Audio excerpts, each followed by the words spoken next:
BPL এর আজকের প্রথম উদ্বোধনী ম্যাচে আপনাদেরকে স্বাগতম। বিপিএল এর আজকের প্রথম match Sylhet international cricket stadium থেকে দুপুর 3টায় কিন্তু খেলাটি সরাসরি সম্প্রচারিত হবে। সিলেট স্ট্রাইকার ভার্সেস রাজশাহী ওরিয়র্স কিন্তু মুখোমুখি হবেন। প্রথম ম্যাচটি কিন্তু জাঁকজমকপূর্ণভাবেই হয়ে যাবে আর কি, এবং সমস্ত টিকিট কিন্তু সোল্ড আউট হয়ে গিয়েছে। আজকে কিন্তু মোটামুটি সিলেট স্ট্রাইকার এবং রাজশাহী ওরিয়র্সের মধ্যে রাজশাহী ওরিয়র্স কিন্তু মোটামুটি তারা এগিয়ে রয়েছেন, এবং গত টুর্নামেন্টে কিন্তু রাজশাহী দল কিন্তু মোটামুটি অনেক ভালো ক্রিকেট কিন্তু উপহার দিয়েছেন। অ্যারন জন্স, মমিনুল হক, পারভেজ হোসেন ইমন, সাইম আইয়ুব, হাফিজ হোসেন ধ্রুব, অ্যাঞ্জেলা পেরেরা, তারপর হচ্ছে অ্যাঞ্জেলা ম্যাথিউস, আজমতুল্লাহ ওমর জাই, তারপর হচ্ছে মেহেদী হাসান মিরাজ, মঈন আলী, রনি তালুকদার, এবং এরকম অসংখ্য প্লেয়ার কিন্তু সিলেটের মধ্যে কিন্তু রয়েছে।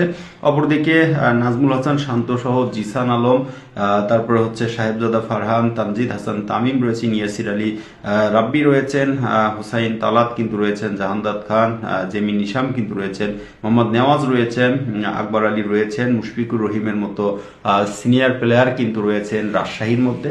রাজশাহীর কিন্তু খুব ভালো ক্রিকেটটা উপহার দেবেন।